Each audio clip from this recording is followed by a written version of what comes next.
ৰাইজৰ হৈ মাতমতা মানুহ আপুনি ৰাইজৰ লগত থাকে প্ৰথমবাৰৰ কাৰণে দেখিলোঁ যে আপোনাৰ জিলাখনতে আপোনাৰ বিৰুদ্ধে প্ৰতিবাদ হৈছে ধৰ্ণা দিছে আৰু আপোনাৰ বিৰুদ্ধে কিছু মানুহে আজি কথা কৈছে আৰু এনেকুৱা পৰ্যায়ত কৈছে যে আপুনি ক্ষমা খুজিব লাগিব বুলি কৈছে আচলতে কথাটো কি মানে পৰহি এটা ঘটনা ঘটিলে পৰহি কালি নেকি কালি এটা ঘটনা ঘটিলে কালি আবেলি 4 বজাত মই ডিচিৰ লগত এটা আলোচনাত বহিছিলোঁ ডিচিৰ লগত আলোচনাটোত বহুতে মই ডিচিক অলপ ককৰ্থনা কৰিলোঁ ককৰ্থনা বুলি আমাৰ অসমীয়া শব্দত যিটো শব্দ আছে আৰু ককৰ্থনা যথেষ্ট মই ককৰ্থনা কৰিলোঁ মোৰ একমাত্ৰ টপিকটো আছিলে যে চৰকাৰে ক্ষতিপূৰণ দিয়াই নাই মাত্ৰ তৎকালীন সাহায্য এটা টকা 15,000 দিছে শব্দটো তৎকালীন সাহায্য কিন্তু 33 দিন হৈ গ'ল 33 দিনৰ পাছতো প্ৰলয়ৰ 33 দিনৰ পাছতো সেই তৎকালীনটো হোৱা নাই তৎকালীনটো মোৰ আধা সংখ্যক মোৰ সমষ্টিৰ মানুহে পোৱা নাই আচ্ছা তো মই সেতুক লৈ পৰহিৰ দিনা ৰাতি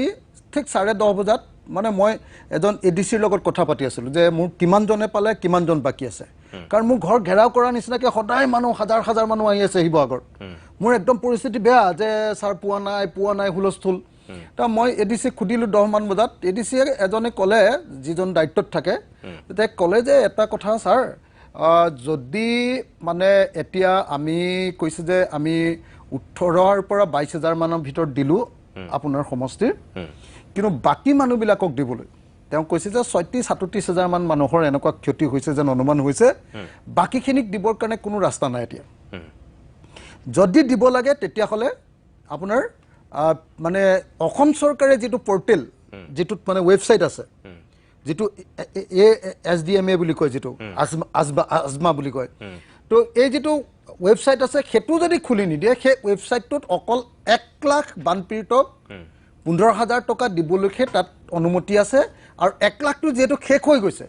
এতিয়া আমি আৰু নতুনকৈ দিব নোৱাৰোঁ এনেকৈ ক'লে মই বোলো কি কৰিব লাগিব ক'লে যে এইটো মুখ্যমন্ত্ৰীক কৈ যদি আপুনি এইটো খোলাই দিব পাৰে আৰু তেওঁ এইবুলিও ক'লে যে সুশান্ত বৰগোহাঁই ডাঙৰীয়াও ফোন কৰি আছে ডিচিলে যে তেওঁৰ মানুহবিলাকেও পোৱা নাই তেওঁ মানুহখিনিও ভৰাব লাগে কিন্তু ডিচিয়ে একো কৰিব পৰা নাই এনেকৈ ক'লে ময়ূৰ বৰগোহাঁই ফোন কৰি আছে বেলেগ সমষ্টিৰ পৰাও ফোন কৰি আছে কিন্তু একো কৰিব পৰা নাই যদি CMA এইটো খুলি দিয়ে তেতিয়াহে হ'ব ময়ো ৰাতি 10:30 বজাত ফটকৈ মাৰি দিলোঁ CMA ফোনটো ধৰিলে লগে লগে এটা চাউণ্ড হওঁতে তেওঁ ফোনটো ধৰি ক'লে কোৱা মই ক'লোঁ আপুনি হেৰিটো খুলি দিব লাগে ৱেবছাইটটো খুলি দিব লাগে তো মোৰ সমষ্টিৰ ইমান মানুহে হেৰি পোৱা নাই মাত্ৰ 15,000 দিছে আপুনি কিন্তু সেইটোও পোৱা নাই আপুনি এইটো খুলি দিব লাগে তৎক্ষণাত ক'লে যে মই কালি ৰাতিপুৱাই খুলি দিম তো এইটো খুলি দিলে হ'বতো এনেকৈ কৈছে মোক মই হ'ব মই ক'লোঁ মই 3বাৰ ৰিপিট কৰিছোঁ তেওঁ মই দাদা আপোনাক এটা কথা সুধি লওঁ মই আকৌ এতিয়া ডিচিক কম আকৌ আপুনি কাইলৈ খুলি দিব বুলি খুলি দিব নাই কালি আকৌ মই লাজ পাম নেকি এনেকৈ সুধিছোঁ নাই তুমি ডিচিক কৈ দিয়া এনেকৈ ক'লে মই লগে লগে ডিচিজনক ফোন কৰিলোঁ আৰু মই ক'লোঁ যে কাইলৈ ৱেবছাইটটো খুলি দিব SDMA গতিকে আপুনি কাইলৈ মোৰ মানুহখিনি যিমান পৰিয়াল আছে বাকী সেই মানুহখিনিৰ নামটো ভৰাই দিব আৰু মই ক'লোঁ যে ডিমো আৰু হেৰি চব গোটেইকেইটা সমষ্টিৰে ভৰাই দিব আপুনি তেতিয়া তেওঁ মানে মোক কৈ আছে যে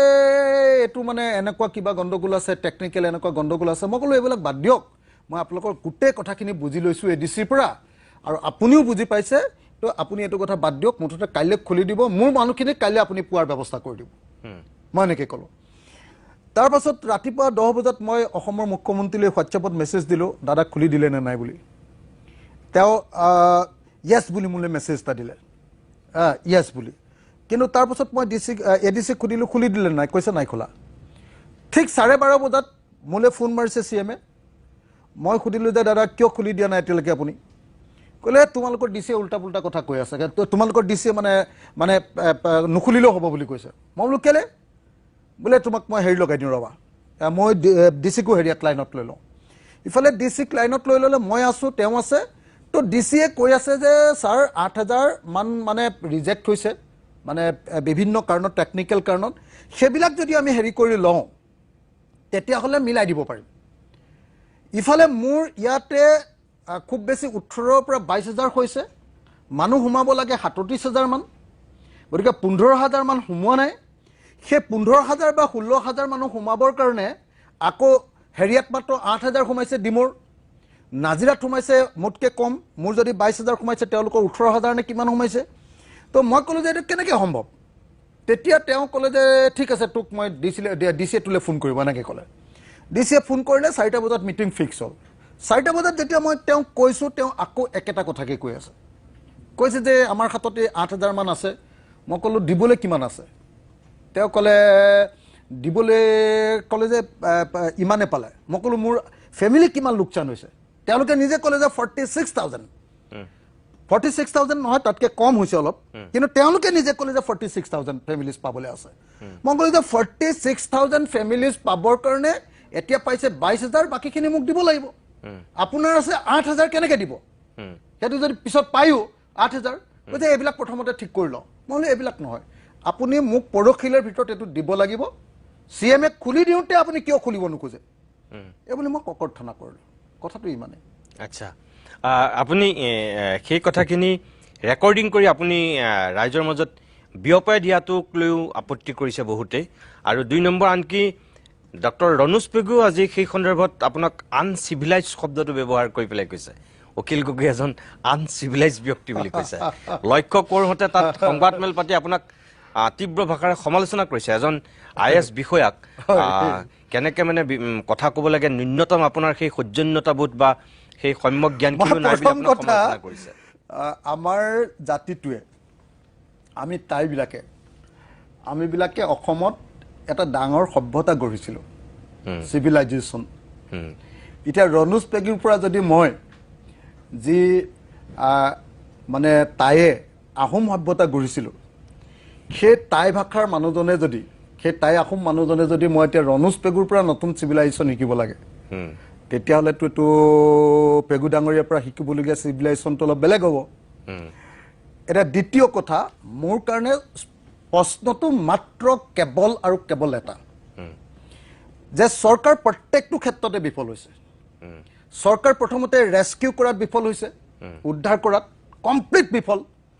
তাৰ আগত ব্যৰ্থ হৈছে তেওঁলোকে আমাৰ যে দুৰ্যোগটো আহিব সেই খবৰটো দিয়াত।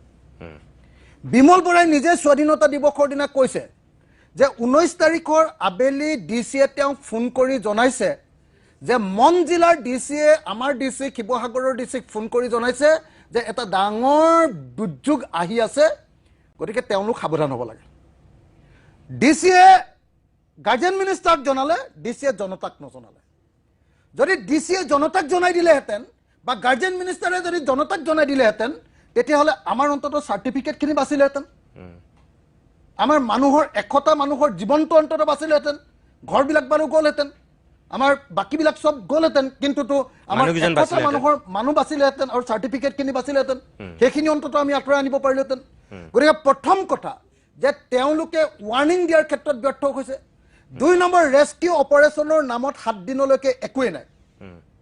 মই জীৱনত প্ৰথমবাৰ গম পালোঁ যে অসমত 3.5 কোটি মানুহ আছে, আৰু 3.5 কোটি মানুহক উদ্ধাৰ কৰিবৰ কাৰণে অসমৰ হিমন্ত বিশ্ব শৰ্মা চৰকাৰে 560 জন মাত্ৰ SDRFৰ, এই যে মানুহবিলাক যে SDRFৰ মানুহবিলাক, মাত্ৰ 560 জন দৰমহা নিদিয়া কণ্টেক্সুৱেল মানুহ ৰাখিছে মাত্ৰ। গোটেই অসমখনত মাত্ৰ 15খন নে 16খন নাও আছে।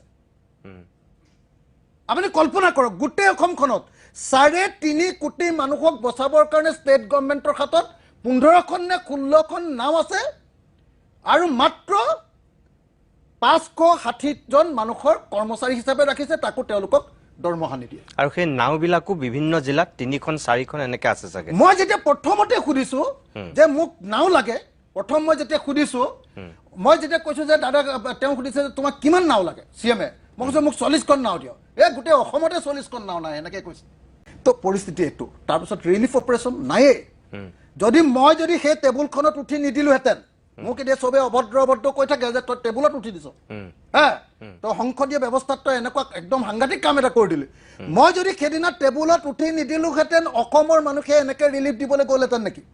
অসমৰ মানুহে ইমান ডাঙৰ দুৰ্যোগ বুলি গম পালেহেঁতেন নেকি?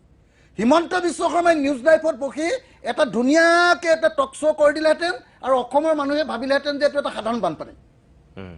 ইমান ডাঙৰ 1750 চনত তেনেকুৱা এটা মহাপ্ৰলয় অসমলৈ আহিছিলে বুলি আমি হিষ্ট্ৰীত পঢ়িবলৈ পাওঁ 1750 চনৰ পাছৰ এইটো দ্বিতীয় ডাঙৰ মহাপ্ৰলয় মানে জয়ধ্বজ সিংহৰ দিনত হয় তাৰপিছত আৰু নাই ইমান ডাঙৰ ডাঙৰ প্ৰলয় তাৰপিছত হোৱা এই ডাঙৰ প্ৰলয়টোক যেতিয়া খোল না ৰেস্কিউ কৰিব পাৰে না ৰিলিফ দিব পাৰে একোৱেই নাই তাৰপিছত তাৎক্ষণিক সাহায্য দিম বুলি ক'লে 15,000 টকা মই হুলস্থুল লগাই আছো যে 10 লাখ টকাকে দিব লাগিব ক্ষতিপূৰণ তেতিয়া মই মোৰ হুলস্থুলৰ কাৰণে 15,000টো 25,000 কৰি দিলে শিৱসাগৰৰ চৰাইদেউত এতিয়ালৈকে সেই 15,000টো মোৰ সমষ্টিৰ আধা মানুহক দিয়া নাই মই যেতিয়া ডিচিক কওঁ ডিচিয়ে বিভিন্ন পাক লগাই ডিচিয়ে মানে মুখ্যমন্ত্ৰীক তেল মাৰিব লাগে যে তেওঁৰ ছিষ্টেমৰ ভিতৰতে তেওঁ যে 1 লাখ মানুহৰ কাৰণে খুলি দিছে সেই 1 লাখৰ ভিতৰতে আপোনাক কৰি দিম নহয় এইটো বুজাব লাগে মানে ডিচিয়ে ভাল মানুহ হ'ব লাগে মানে গুড মেন বুজিছেনে য়েছ মেন তো এইটো হ'বৰ কাৰণে মানে মোৰ কৰি নিদিয়ে আৰে ভাই মই 24 ঘণ্টা মানুহৰ মাজত আছো মানুহ ইমান পানীত আছে ইমান বোকাত এতিয়া আছে মানুহৰ ঘৰৰ একমাত্ৰ যিটো সম্পত্তি আটাইতকৈ ডাঙৰ সম্পত্তি বিচনাখন সেইখনো কমপ্লিটলি বোকা মানে পলকেৰে পুতি পেলালে পলকেৰে সেইটো হয় একদম কমপ্লিট পুতি পেলালে অসমৰ মুখ্যমন্ত্ৰীক সেইকাৰণে মই হাতে ধৰি একদম বোকাৰ এখন ঘৰলৈ লৈ যাম বুলি ভাবি আছিলো সেইদিনা মোক আপোনালোকে বহুতে সমালোচনা কৰি আছে বহুতে কৈছে যে অখিল গগৈ তেল মাৰি দিলে মই তেল চেল একো মনে নাছিলো বাইকটো ভালকে চালে আপোনালোকে দেখিব মই তেওঁক বাধ্য কৰিলো একদম পানীত নমাই দিবৰ কাৰণে বাধ্য কৰি দিলো তেওঁলোকেতো কি কৰে একদম ডাইৰেক্টলি হেৰিয়াত নামেগে হেলিকপ্টাৰ গৈ তেওঁলোকক একদম ৰেড কাৰ্পেট পাৰি দিয়ে মই বুদ্ধি কৰি মই ঠিক কৰি থৈ দিছো এইটো ঠাইত আৰু এইটো ঠাইত তেওঁক পানীত নমামে মই এইমতে মই পানীত ডুবাই দিছো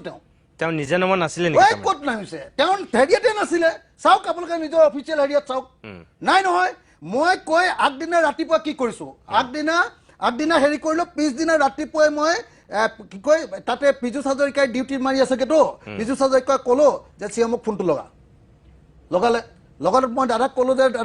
চিএমক ক'লো যে দাদা হেৰি কি কয় আপুনি কিন্তু মোৰ এই দুখন স্কুল একদম গাৰ্লছ কলেজ একদম লগতে শিৱদৌলৰ লগত আৰু এখন স্কুল এনেকুৱা হৈ আছে তাত সোমাব লাগিব তেওঁ কৈ দিলে হ'ব বুলি লগে মই পীযুষ হাজৰিকাক ক'লো ডিচিক ফোন কৰ এই মাত্ৰ প্ৰগ্ৰেমৰ ভিতৰত ভৰা লগে ডিচিক ফোন কৰিলে ডিচিক ফোন কৰি লৈ গ'লো মই লৈ গৈ মানুহজনেও কি হৈ গ'ল যে মই যে সেইকেইদিন হেৰি কৰি আছো মানুহে মোক বিৰাট বেছিকে প্ৰশংসা কৰি আছে গতিকে সেই প্ৰশংসাটো কমাব লাগে গতিকে মোতকে বেছি জোৰে জাপ মাৰি দিলে পানীত হিমন্ত বিশ্ব শৰ্মাই আপোনালোকে দেখিছিলে নে নাই তো তাৰ ফলস্বৰূপে কি হৈ গ'ল অন্তত পক্ষে তেওঁ বুজি আহিলে যে আচলতে পানী স্কুল এখনত ইমানলৈকে উঠিছে মই তাৰপিছত নিব খুজিছিলো একদম বোকাৰ ঘৰ এটাত মই সুমুৱাই দিলো এটা তেওঁ ওলাব নোৱাৰিলেহেঁতেন ইমানলৈ মই ভৰাই দিলোহেঁতেন মই নিব খুজিছিলো কিন্তু তেওঁ নগ'ল তেওঁ আগতে ফিটিং কৰি য'ত যাব লাগে তেনেকে নাও ফিটিং কৰি থৈ দিছে আৰু ক'ত মানুহ তেওঁলোকৰ বিজেপিৰ মানুহ গোটাব লাগে আগতে গোটাই লৈ গামোচা চামোচা ফিটিং কৰি থৈ দিছে তো তেওঁ নগ'ল তো নহ'লেতো মই সেইদিনা বোকাত ভৰাই দিলোহেঁতেন বোকাত ভৰাই দিয়াৰ সতেই গম পালেহেঁতেন যে একচুৱেলি মানুহৰ বিচনাৰ ওপৰত এতিয়া কঠীয়া গজি আছে বিচনাৰ ওপৰত কঠীয়া গজি আছে দে মই কৈ দিলো আপোনালোকক বিচনাৰ ওপৰত কঠীয়া গজি আছে বিচনাৰ যে এখন কি কয় বিচনাখন য'ত ভিতৰত তুলিও সোমাই থব পাৰি এখনক কি বুলি কয় বক্স পালেংখন যিখন তাৰ ভিতৰত এনেকে একদম হেৰি কঠীয়া গজি আছে এতিয়া মানুহৰ ঘৰত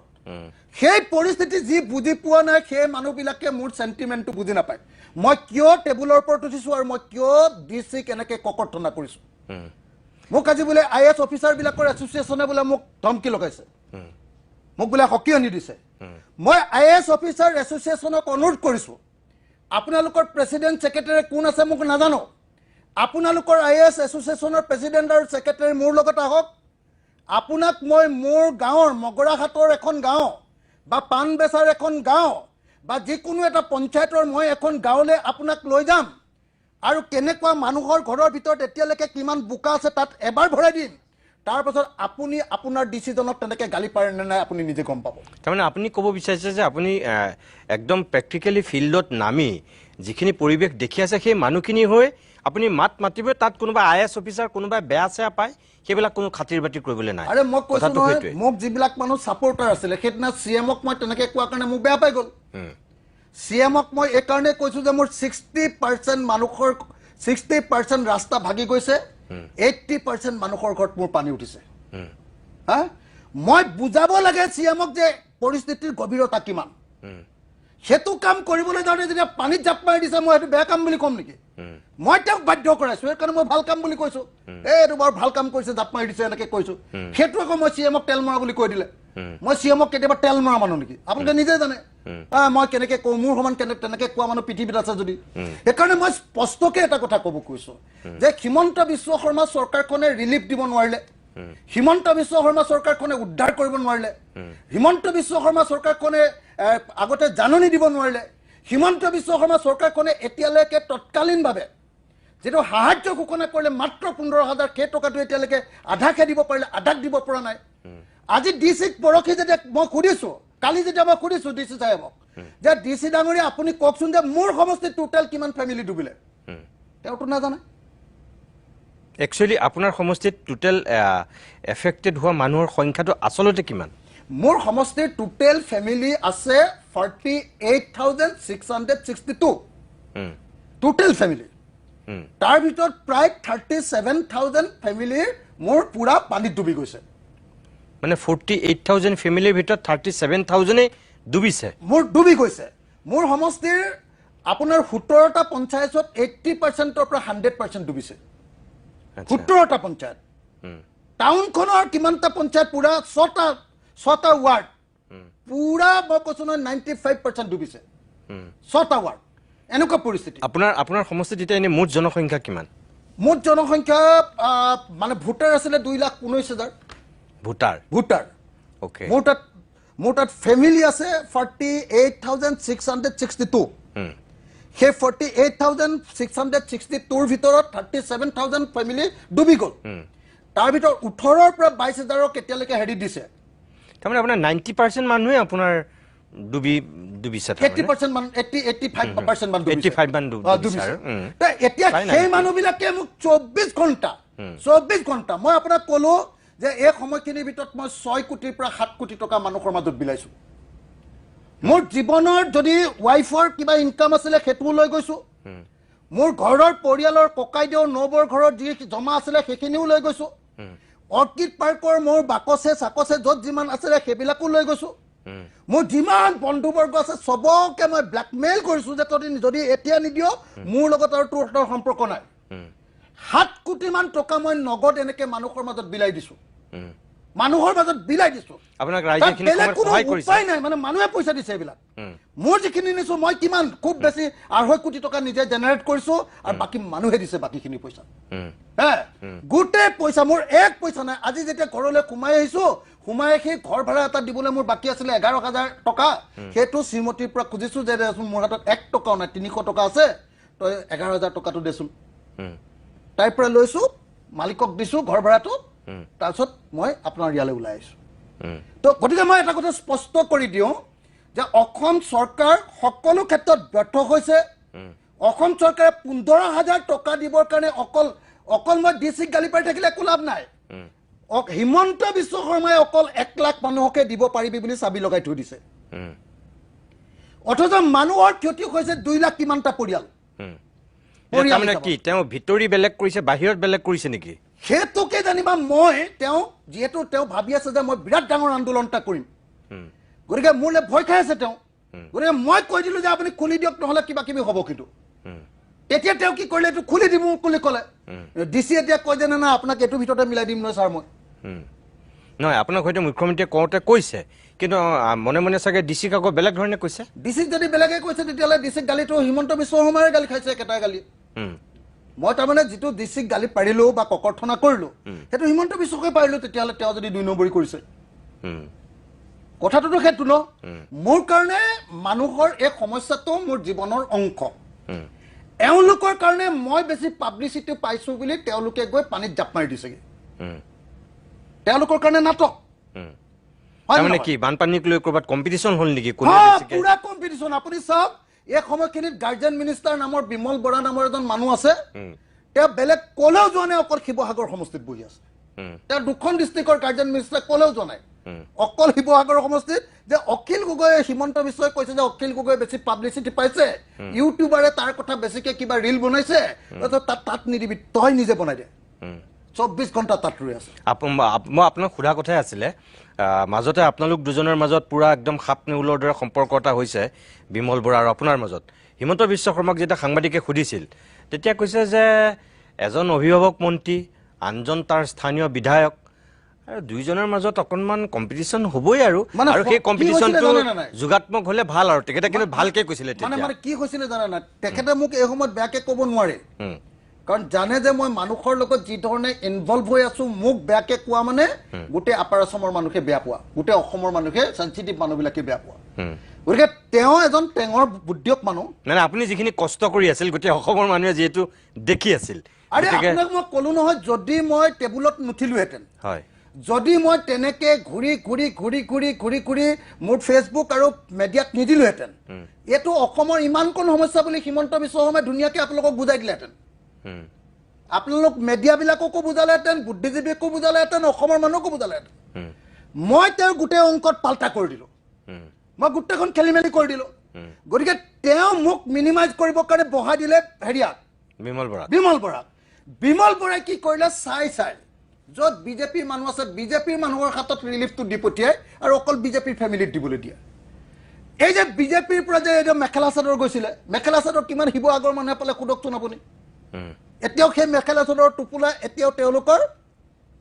ৱাৰ্ড মেম্বাৰৰ ঘৰত এতিয়াও জমা হৈ আছে, বুজিছেনে?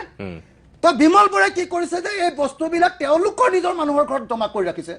আৰু তাৰ বিৰুদ্ধে যেতিয়া স্থানীয় মানুহে ধৰিছে, বিমল বৰাই যিজনে প্ৰতিবাদ কৰিছে তেওঁক জেলত ভৰাই দিছে, জেলত ভৰাই দিছে। মই উল্টাই বিমল বৰাক দম দিছো, মইতো দিছে কি দম দিছো, বিমল বৰাক তাতকে 1000 গুণ ডাঙৰকে দম দিছো মই ক'ত তই ইয়াত ইমান ডাঙৰ দাদা ওলাবলৈ আহিলি শিৱসাগৰত, যে তই মানুহ তই নিজে গোটেই বস্তুবিলাক লুকুৱাই দিছ, ৰিলিফত অহা বস্তু, তাৰ বিৰুদ্ধে মানুহে প্ৰতিবাদ কৰিছে আৰু সেই প্ৰতিবাদ কৰা মানুহটোক তই জেলত ভৰাইছ। তাৰমানে বানপানীক লৈ ৰাজনীতি হৈছে নেকি? 100% ৰাজনীতি হিমন্ত বিশ্ব শৰ্মাই কৰিছে। আৰু কেৱল এটাই বস্তু মনত ৰাখিব দেই, এবাৰ 10% ৰিলিফে অসম চৰকাৰে দিছে, 90% ৰিলিফে দিছে জনতাই, মানুহে, ইউটিউবাৰে, বাহিৰৰ পৰা অহা মানুহে, সাধাৰণ মানুহবিলাকে সব 90% ৰিলিফে দিছে। মই একদম খাটাংকে ক'ব পাৰো যে হিমন্ত বিশ্ব শৰ্মা চৰকাৰ নথকা হ'লে, হিমন্ত বিশ্ব শৰ্মা মানে এই মেনেজ মাষ্টাৰ নথকা হ'লে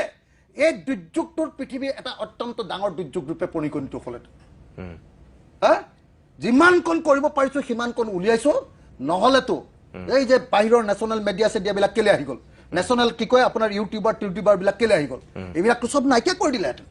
হুলস্থুল কৰি এনেকুৱা পৰিস্থিতিৰ সৃষ্টি কৰি দিলো যে উপায় নাপায় কি হৈ গ'ল যে তেওঁ কিছুমান কাম কৰিবলগীয়া হৈছে মোক দেখুৱাবৰ কাৰণে। 15,000 টকা দিম, মই কোৱাৰ কাৰণেহে কৰিছে। 25,000 টকা সেইটো কৰি দিম, মই হাল্লা কৰাৰ কাৰণেহে কৈছে। এতিয়া কৈছে যে 1,70,000 টকাৰ পৰা গাঁৱত 3,85,000 ভিতৰত দিম বুলি কৈছে। মই কৈছো যে নহ'ব, এইটো 10 লাখ দিব লাগিব। তাৰ কাৰণে 25 তাৰিখৰ দিনা গণসমাৱেশ দিছো শিৱসাগৰত।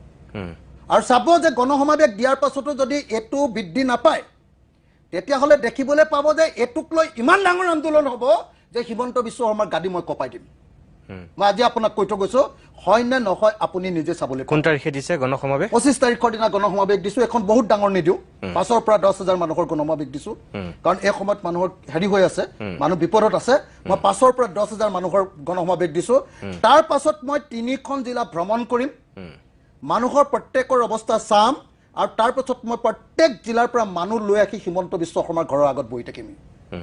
1 লাখ মানুহ লৈ আহি মই হিমন্ত বিশ্ব শৰ্মাৰ ঘৰৰ আগত বহিম।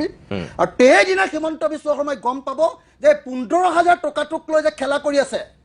ডিচিৰ লগত যে তেওঁ মিতিৰালি কৰি যে 15,000 টকাটো এতিয়া পৰিয়ালবিলাকক দিয়া নাই, মোৰ সমষ্টিৰ এটা মানুহে 15,000 নাপাওক, মই হিমন্ত বিশ্ব শৰ্মাৰ খোৱা পানীত বিষ ঢালো নে নাই তেওঁ নিজে গম পাব। ঠিক আছে বাৰু, মই আকৌ আপোনাৰ কাষলৈ আহিছোঁ। আপুনি কৈছে মুখ্যমন্ত্ৰী হিমন্ত বিশ্ব শৰ্মাক আপুনি প্ৰশংসা কৰাৰ এটা কথা কিছু সময় পূৰ্বে, যিটো কাৰণে আপোনাক বহুতে সমালোচনা কৰা বুলিও কৈছে। আপুনি সেই পানীত নমা কথাটোক লৈ যিটো কথা কৈছিল, সেইটোক লৈ চাগে আপোনাক কিছুমান মানুহে সমালোচনা কৰিছিল। মোৰ যিমান দূৰ মনত আছে যে আপুনি 70 বছৰত এনেকুৱা চিফ মিনিষ্টাৰ দেখা নাছিলোঁ, এনেকুৱা বুলি আপুনি কৈছিল। আনকি কংগ্ৰেছেও সেইটোক লৈ ৰিয়েক্ট কৰিছিল যে তৰুণ গগৈ ডাঙৰীয়া পানীত নমাৰ কিছু ছবি উলিয়াই দি পেলাই আপোনাক তেওঁলোকে কৈ দিছিল তৰুণ গগৈ ডাঙৰীয়া ছেক্ৰেটেৰিয়েটতে নামিছিলে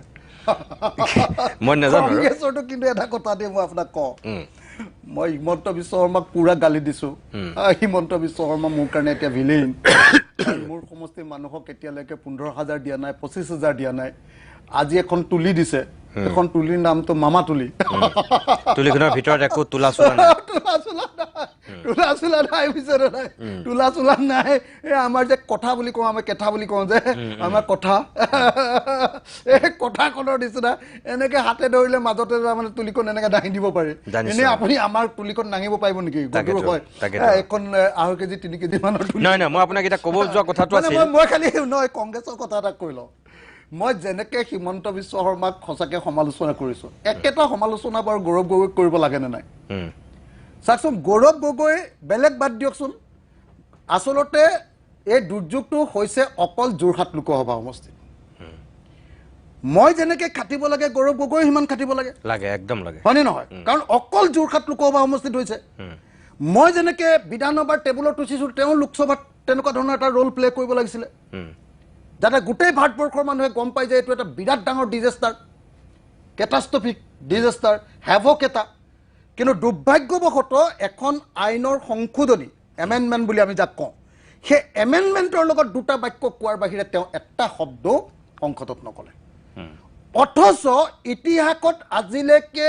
ভাৰতৰ লোকসভাত মানে ডেপুটি লিডাৰ অফ কংগ্ৰেছ একমাত্ৰ তেওঁৱেই হৈছে তাৰপাছত তেওঁ নকলে তাৰপাছত তেওঁৰ বডি লেংগুৱেজ চাওক আজিলৈকে হাফ পেণ্ট পিন্ধি এটা ঠাইত গ'ল নেকি চাওক আপুনি নিজে এতিয়ালৈকে বোকাত খোজ এটা দিয়া নাই তাতকে আকৌ দেৱব্ৰত শইকীয়া দাদাই আকৌ বহুত কষ্ট কৰিছে হাফ পেণ্ট পিন্ধি ঘূৰি ফুৰিছে আৰে দেৱব্ৰত শইকীয়া দাদাই একদম গেলা বোকাৰ মাজত ঘূৰি আছে মই দেখিছো মই নিজেও দেখিছো তেওঁতো হাৰিছে তেওঁতো নকৰিলেও হ'লহেঁতেন এওঁক জিকাইছে এওঁক পইচা খৰচ নকৰাকে জিকিছে কিন্তু তাৰ পাছত এতিয়া বিপদৰ সময়ত তেওঁ যোৱা নাই আৰু এতিয়ালৈকে 1 টকা মই ক'তো দিয়া দেখা নাই তেওঁ 1 টকা মই গোটেই জীৱনৰ মোৰ যিমান পইচা আছিলে চব দি দিলোঁ তাৰ পাছত এটা মই প্ৰজেক্ট লৈছোঁ যে আশ্ৰয় মিছন আশ্ৰয় সেই মিছন আশ্ৰয়টোত কি কৰিছোঁ আপোনাৰ পৰা ল'ম দেই 5 লাখ টকা মোক আপুনি দিব লাগিব আপোনালোকৰ জন্তুদাই দিব লাগিব মোক মই জন্তুদা আপোনাৰ হেৰিয়াক মালিকনীকটো মই কৈয়ে থৈছোঁ হেৰিয়াক কি কয় আমাৰ এই স্মিতাক্ষীক কৈয়ে থৈছোঁ যে তই মোক 5 লাখ টকা দিবই লাগিব মুঠতে সেই 5 লাখ টকাটোৰে মই 25,000 টকাকে 20টা এখন গাঁৱত ঘৰ বনাই দিম এখন গাঁৱত ঘৰ পকা চুকাৰ কোটা টিং আৰু হেৰি কি কয় আপোনাৰ ৰুফটাছটো এইটো যে বনাই দিম তেনেকুৱা মই এখন গাঁৱত তুলি দিম তাৰমানে এডপ্ট কৰিব পাৰিব আৰু সেইখন গাঁৱৰ লগত সেইজন মানুহৰ বা সেইটো পৰিয়ালৰ সদায় এটা সম্পৰ্ক থাকিব এই কামটো কৰাই দিছোঁ মিছন আশ্ৰয়ত মই কেঁচা ঘৰ আৰু পকা ঘৰ বনাবৰ কাৰণে চেষ্টা কৰিছোঁ এই যে কামবিলাক যে মই কৰিছোঁ এই কামটো একচুৱেলি কোনে কৰিব লাগিছিল মই বিধানসভাৰ এতিয়া মই যিটো MLA ফাণ্ড পাওঁ এইবাৰ 1.5 কোটি পাম আগতে 1 কোটি পাইছিলোঁ সেইটো মই টোটেলি এইটো কামত খটুৱাম কিন্তু এতিয়ালৈকে আমাৰ সাংসদজনে 1 টকা এতিয়ালৈকে ক'ৰবাত এতিয়ালৈকে তেওঁ MP ফাণ্ডৰ পৰাই হওক বা তেওঁ পকেটৰ পৰা হওক চিফ মিনিষ্টাৰ পুতে কমেওতো 500 কোটি টকা আছে হা কিন্তু 1 টকা এতিয়ালৈকে ক'ৰবাত দিছেনে আপুনি দেখিছেনে ক'ৰবাত অকণমান ভৰিত বোকা লগা দেখিছেনে আপুনি এইটো দুৰ্ভাগ্যজনক হয়নে নহয় হিমন্ত বিশ্ব শৰ্মাকতো মই হাতত ধৰি টানি নি পানীত পেলাই দিছোঁ কিন্তু মইতো হেৰিয়াক পৰা নাই এতিয়ালৈকে গৌৰৱ গগৈ মই সমালোচনাও কৰিছোঁ এতিয়ালৈকে দুবাৰ তাৰ পাছতো তেওঁ এতিয়ালৈকে বোকাত নমাই নাই সেইকাৰণে মই এটা কথা আপোনালোকক খাটাংকে কওঁ যে হিমন্ত বিশ্ব শৰ্মা সাংঘাতিক টেঙৰ আৰু ছয়তান মানুহ তেওঁ ভাবি আছে যে এইকেইদিন অখিলে যি কয় তাকে মই মানি ল'ম তেতিয়া সেই বস্তুটো ঠাণ্ডা হৈ যাব কিন্তু ময়ো আকৌ তেওঁ যদি ডালে ডালে ময়ো পাতে মোৰ কথাটো খাটাং যে যিদিনালৈকে একচুৱেল ক্ষতিপূৰণ নাপাব তেতিয়ালৈকে ময়ো কিন্তু হিমন্ত বিশ্ব শৰ্মাক কাঢ়ি নিদিওঁ তাৰ কাৰণে কোনোবা ডিচিয়ে গালি পাৰে তাৰ কাৰণে কোনোবাই আন্দোলন কৰে তাৰ কাৰণে মোক IAS অফিচাৰবিলাকৰ ইউনিয়নে মোক গালি দিয়ে আৰু মোক বয়কট কৰে যি কৰে কৰি যাব পৃথিৱীখন যদি লুটিও খাই যায় তথাপিও মোৰ এই 3খন জিলাৰ প্ৰত্যেকটো পৰিয়াল যাৰ ঘৰত পানী সোমাইছে তেওঁলোকে যদি ক্ষতিপূৰণটো নাপায় তেতিয়াহ'লে মই হিমন্ত বিশ্ব শৰ্মাৰ কলিজা খাই দিম মই আপোনাক ক'বলৈ যোৱা কথাটো আছিল সেইটোৱে আপুনি অকণমানকৈ চুইছিলে যে কংগ্ৰেছৰ ফালৰ পৰা আপোনাক সমালোচনা কৰিছে যদিও আপোনাৰ আৰু কংগ্ৰেছৰ দেৱব্ৰত শইকীয়াৰ মাজত এটা বস্তু মিল আছিল কি দেৱব্ৰত শইকীয়াই যিখিনি কথা কৈছে এই শেহতীয়াকৈ অহা যিটো বান বা বিভীষিকা আহিল তাৰ যিটো উৎস তেখেতে বহুত দিনৰ আগতেই কৈছিল একাকিটা কথাই কিন্তু আপুনি প্ৰথমখন যেতিয়া এই বান অহাৰ পিছত যিখন আপুনি ফাৰ্ষ্ট সাংবাদিক সম্বোধন কৰি যিখন সংবাদমেল আপুনি শিৱসাগৰৰ পৰা দিছিল আপুনি তাতো সেই কথাকেইটাই কৈছিল আৰু আপুনি কৈছিল যে মোক আৰু অলপ সময় লাগিব মই অধ্যয়ন কৰিব লাগিব এতিয়া একমাহ হৈ গ'ল আপুনি নিজাববীয়াকে আপোনাৰ ফালৰ পৰা মই চৰকাৰৰ কথাটো কোৱা নাই মানে এটোৰ ওপৰত মই একদম সিৰিয়াসলি এটা টিম পঠিয়াই তাৰপিছত এই ওপৰত গৈ যে ফটো লৈ এখন কি বুলি কয় ড্ৰোন লৈ এটা টিম পঠিয়াই সাইন্টিফিক ষ্টাডি এটা কৰাইছিলোঁ একচুৱেলি কিয় হ'ল আৰু তাৰ কাৰণে মই নিজে IITৰ প্ৰফেচাৰ গুৱাহাটী ইউনিভাৰ্চিটিৰ প্ৰফেচাৰ ডিব্ৰুগড় ইউনিভাৰ্চিটিৰ প্ৰফেচাৰ আৰু মোৰ বাহিৰত থকা বন্ধু কিছুমানৰ পৰা একচুৱেল তথ্যটো ল'ব কৈছিলোঁ যে একচুৱেলি এই যেটো ক্লাউড ব্ৰাছ বুলি কয় এটোনো কি বস্তু তেতিয়া মই গম পালোঁ যে একচুৱেলি ক্লাউড ব্ৰাছ মানে হ'ল যদি এটা ঘণ্টাত 100 মিলিমিটাৰ বৰষুণ হয় এটোক কয় ক্লাউড ব্ৰাষ্ট কিন্তু সেদিনা 19 তাৰিখৰ দিনা আসলতে নাগালেণ্ডত বৰষুণ হৈছিলে 1 ঘণ্টাত নহয় 24 ঘণ্টাত 137 মিলিমিটাৰ গতিকে IMDয়ে কৈছে ইণ্ডিয়ান মেট্ৰলজিক্যাল ডিপাৰ্টমেণ্টে কৈছে যে এটো ক্লাউড ব্ৰাষ্ট মুঠেও নহয় এটো হিমন্ত বিশ্ব শৰ্মাই সৃষ্টি কৰি লোৱা ক্লাউড ব্ৰাষ্টে এটো মিছলীয়া হিমন্ত বিশ্ব শৰ্মাৰ কল্পকাহিনী এটো 1 নম্বৰ কথা 2 নম্বৰ মই এখন ইণ্টাৰনেশ্যনেল পেপাৰ পঢ়িলোঁ ইণ্টাৰনেশ্যনেল পেপাৰখন মই হিদিনা হাৰিয়াত দিছিলোঁ আজি লৈ আহিবলৈ থাকি গ'ল ইণ্টাৰনেশ্যনেল পেপাৰখনত পৃথিৱীৰ 7খন দেশৰ আটাইতকৈ ডাঙৰ বিজ্ঞানীবিলাকে সেই পেপাৰখনত কৈছে যে একচুৱেলি নাগালেণ্ডত সেই জিলাখনত যিটো বৰষুণ হয় সেই বৰষুণৰ গোটেই হিষ্ট্ৰীটোৰ তালিকাখন দি দিছে যে সেইদিনা খোৱা বৰষুণটো কোনো পধ্যে কোনো বছৰে খোৱা বৰষুণতকৈ বেছি নহয় আচ্ছা এটা মিছা কথা বুলি কৈছে কৈছে যে আগতেও বৰষুণ হয় তাতকৈ বেছি বৰষুণ হয় কিন্তু সেইদিনা অলপ কমেই বৰষুণ হৈছিলে কিন্তু তেওঁলোকে 5টা মান কাৰণ দেখুৱাইছে যে বিভিন্ন ধৰণৰ তেওঁলোকে গছ কটা কিবা কিবি তেওঁলোকে সাইন্টিফিক শব্দ ব্যৱহাৰ কৰিছে মই তাৰ পৰীক্ষা কৰিবলৈ টিম পঠিয়াই দিছিলোঁ নিজৰ পইচা খৰচ কৰি নাগালেণ্ডলৈ পঠিয়াই দিছিলোঁ নাগালেণ্ডলৈ যেতিয়া পঠিয়াই দিছিলোঁ পঠিয়াই দিওঁতে তেওঁলোকে প্ৰথম ক'লে যে একচুৱেলি কি হৈছে যে নাগালেণ্ডৰ এই পাহাৰৰ ওপৰত সাংঘাতিক ধৰণৰ কয়লাৰ খনি বহি গৈছে সাংঘাতিক ধৰণৰ কয়লাৰ খনি আৰু কয়লাৰ খনি খানিবৰ কাৰণে এইখন যে দিশো নামি আহিছে এই দিশখনত মানে দুইখন দিশৰ দুইটাৰ পাৰৰ পৰা কয়লা আনিবৰ কাৰণে এই দিশখনৰ ওপৰত 5টা এনেকুৱা কফাৰ ডেম শিলেৰে নিৰ্মাণ কৰিছে বান্ধ নদীখন ভেটি লৈছে তাৰমানে 5টা ঠাইত এই 5টা ঠাই দি তাৰমানে ডাম্পাৰবিলাক আৰু হেৰিবিলাক অহা যোৱা কৰে আৰু সেইবিলাকে কয়লাবিলাক অনা নিয়া কৰে তো এই যে অনা নিয়া কৰিবৰ কাৰণে এই 5টা যে ডেম বনাই লৈছে ডেম যে বনাই লৈছে বান্ধ বনাই লৈছে এই 5টা ডেমৰ কাৰণে দিখৌ নদীখনৰ ওপৰৰ ভাগটোত পানীটো জমা হৈ গৈছে বহুদিন ধৰি মানে এই গোটেই বাৰিষা কালৰ গোটেই পানীখিনিয়ে ওপৰৰ ভাগত জমা হৈ গৈছে সেই কেটছমেণ্ট এৰিয়াটো সেই গোটেই এৰিয়াটো 350 কিলোমিটাৰ মান হ'ব পাৰে বুলি মোক বিভিন্নজনে কৈছে যে এই গোটেই এৰিয়াটোতেই গোটেই পানীটো জমা হৈ আছে কি নিজে এটা ডাঙৰ ৰিজাৰ্ভাৰ যেনেকৈ ডেমবিলাক বনালে সেইটো বনাই লৈ এই কফাৰ ডেমটো বনাই লৈ ৰিজাৰ্ভাৰটো বনাই সেই ৰিজাৰ্ভাৰটো এটা তাৰমানে তেহেঁতি নিজে আৰ্টিফিচিয়েল ৰিজাৰ্ভাৰ এই কয়লা খননৰ কাৰণে বনাই পেলালে 5টা এনেকুৱা ডেম তাৰপাছত কি কৰিলে গোটেই দুইটা চাইডে দিশৰ দুইটা চাইডে গোটেই কয়লা খনন কৰি পেলালে এটা এৰিয়া নাইকিয়া কৰি পেলালে নাইকিয়া কৰি তাত এইটো ইতিমধ্যে দেখুৱাইছে বিশেষকৈ প্ৰাণজিৎ শইকীয়া আসাম টকৰ যিজন এডিটৰ তেওঁ খুব ভালকৈ দেখুৱাইছিলে যে তেওঁ আৰু মোৰো তাৰপিছত হেৰিয়াত আহি গ'ল পুৰা কি কয় এইটো এইখনত ওপৰৰ পৰা লোৱা সেইখনত আৰু ড্ৰোনখনত মই আজি আচলতে লৈ আহিব পাৰিলোহেঁতেন আপোনালৈ ভিডিঅ'কেইটা তো তাত আহি গ'ল যে একচুৱেলি তাত ডাঙৰ ডাঙৰ লেক আকৌ সেই পাহাৰবিলাকত হৈছে যিবিলাকত পানী জমা হৈ আছে যেতিয়া পুৰা বৰষুণ হ'ল পাহাৰবিলাক ভাগিলে ৰাস্তা ভাগিলে সেই লেকবিলাকৰ পানীবিলাকো তললৈ নামি আহিলে আকৌ সেই 5টা যে ডেম বনাইছিলে হেৰিয়াৰ শিলৰ যে ডেম বনাইছিলে অকণমান পানী যাবৰ কাৰণে হেৰিখনত ফুটা ৰাখিছিলে সেই গোটেই ডেমকেইটা একেলগতে ভাঙি লৈ আহিলে ভাঙি লৈ অহাৰ লগে লগে ওপৰত ইমান দিন ধৰি জমা হৈ থকা গোটেই পানীখিনি একেলগতে গুচি আহিলে গুচি অহাৰ কাৰণে আটাইতকৈ ডাঙৰ প্ৰব্লেমটো হ'ল কি যে দিশখন আপোনালোকে যদি দিশৰ গঠনটো লক্ষ্য কৰে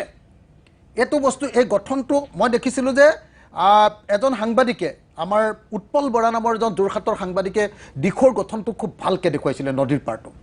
দিশৰ গোটেই নদীৰ পাৰটো তাৰমানে শিলেৰে গঠিত সেইটো হয় ওপৰত অকল মাটি আছে অকল ওপৰতহে অকণমান মাটি আছে গোটেইটো একদম শিলেৰে গঠিত সেই গোটেই শিলবিলাক সিহঁতি খান্দি দিলে সেই গোটেই শিলবিলাক খান্দি খান্দি খান্দি খান্দি একদম পাহাৰৰ ওপৰৰ পৰা তললৈকে য'ত এতিয়া যে নেপালী খুঁটি হৈছে তাৰ তললৈকে কি কৰিছে তাৰ তলৰ কেইখনমান বাগান পৰ্যন্ত টোটেলি খান্দি পেলালে আৰু আটাইতকৈ ডাঙৰ কথা সেই শিল খননৰ এটা হেৰি মই দেখিছিলোঁ তাত হয় হয় মানে ওপৰত অলপ মাটি তলটো গোটেইটো শিল একজেক্টলি সেইটোৱে এই গোটেই শিল মানে আপুনি কল্পনা কৰিব নোৱাৰিব যে এখন চাহ বাগান মানে আমাৰ উজনি অসমত কিমান ডাঙৰ সকলোৱে জানে অতি কমেও 500 হেক্টৰ মাটিৰ চাহ বাগান 500 হেক্টৰ মানে 3500 বিঘা মাটিৰ চাহ বাগান সেই গোটেই বাগান দীঘলে পথালিয়ে গোটেইটোৱে মাটি হেৰি খান্দি দিলে দটো হ'ল আপোনাৰ পুৰা 10টা হাতী পুত যাব পৰা দ তাত শিল খান্দি দিলে ইফালে সেই সময় সেই ঠাইখিনি গোটেইখিনিতে দিখৌ নদীত 24 কিলোমিটাৰ আকৌ হেৰি নাই মথাউৰিও নাই তাৰ ফলস্বৰূপে কি হৈ গ'ল দিখৌখনৰ নিজৰ কোনো এই যে শিলবিলাক খান্দি দিলে সাইণ্টিফিকেলি এটা নিয়ম আছে যে নদীত যদি 1 কেজিৰ এটা শিল থাকে তাৰ তলত 3 কেজি বালি থাকে এই শিলটো যেতিয়া নদীখনৰ পৰা খান্দি দিলে নদীৰ পাৰটোৰ পৰা খান্দি দিলে গোটেই বালিবিলাক নামি আহি আমাৰ দিখৌখন পুতি পেলালে দিখৌখন পুতি পেলোৱাৰ কাৰণে দিখৌত যেতিয়া পানী আহিলে এতিয়া যেতিয়া দিখৌখন এনেকৈ পুতি পেলালে চাৰিওফালে গুচি গ'ল মথাউৰি নাই আকৌ সেইবিলাক গাঁতবিলাক আছে চাৰিওফালে গুচি গ'ল ডেভাষ্টেশ্যন লুখুৰাখন গাঁও মই য'ত জন্ম লাভ কৰিছোঁ জীৱনত কেতিয়াও বানপানীৰ নামটোকে শুনা নাই আমাৰ দদাইদেউৰ ল'ৰাটোৱে যেতিয়া শুনিলে যে বানপানী আহিছে সেই হালুৱাটিং পাইছেহি তেতিয়া মটৰ চাইকেল লৈ কেনেকুৱা বানপানী চাবলৈ গৈছিলে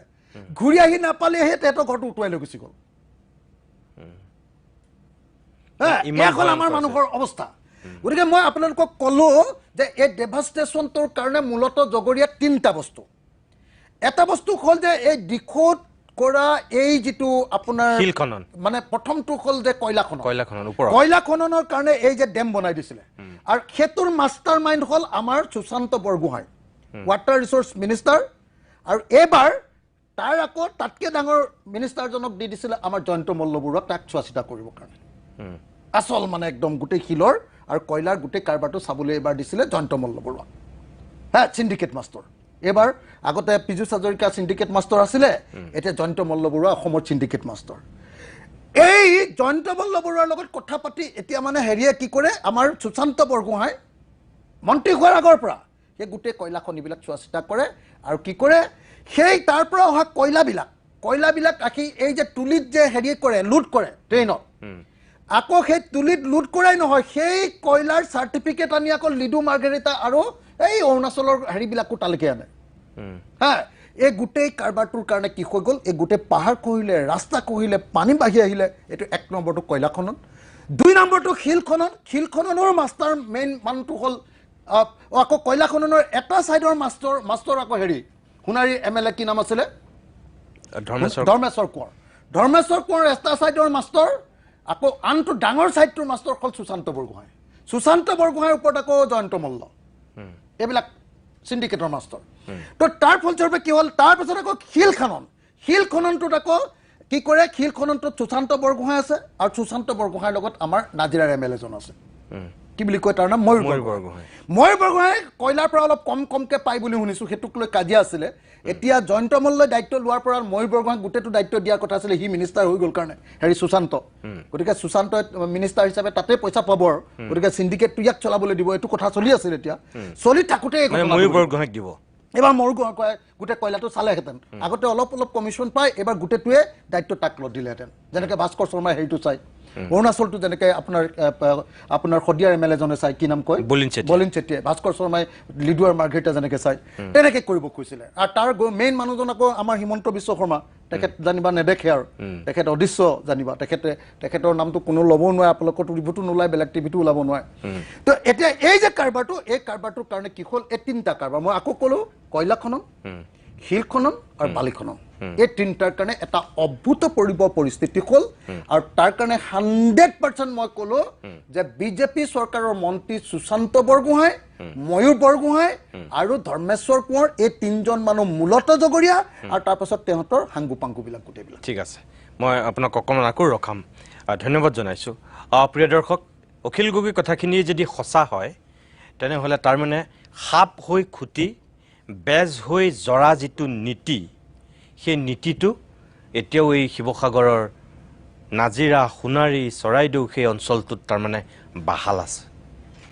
নেপালী খুটিলৈকে এই প্ৰক্ৰিয়াটো আজিৰ দিনতো তাৰমানে বাহাল আছিল এইটোৱেই আমি অখিল গগৈ কথাৰ পৰা গম পাইছোঁ